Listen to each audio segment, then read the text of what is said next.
Hi, my name is Bill Mickle. I served in the United States Air Force from September of 1964 till September of 1968. And one of those years I served in November 66 to November 67 at Tan Son Nhut Air Base in Saigon, Vietnam. And my job there was security policeman. We had about 400 and some odd men per shift guarding the base. It was probably one of the most harassed bases there because it was large, very large. To give you a comparison, it was busier than O'Hare Airport in Chicago during that time. Planes were coming and going 24/7 there.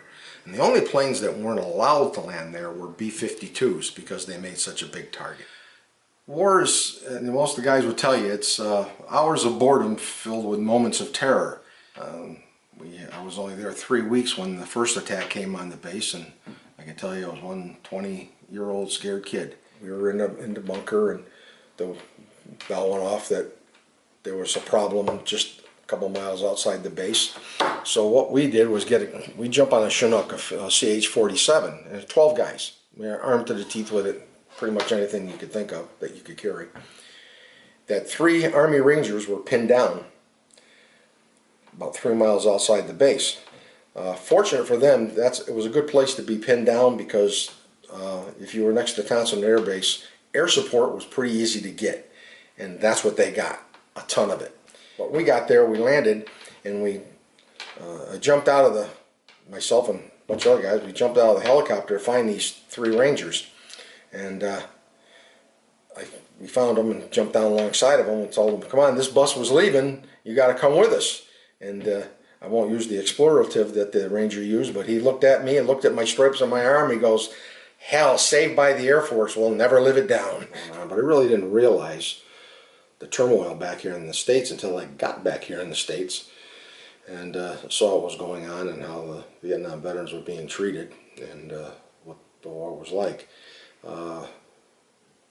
To the people back here, what they experienced or what they thought they were experiencing or why we were over there in the first place. We never talked about it. It wasn't something that we went around stating that we were veterans. That era was like that. We didn't talk about it. And I didn't get involved with veterans until my son, my son was in the first Gulf War.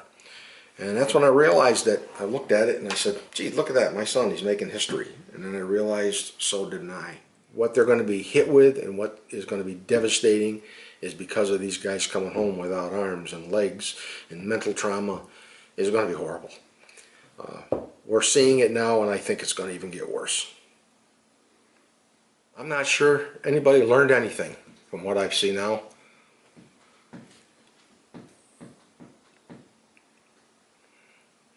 And in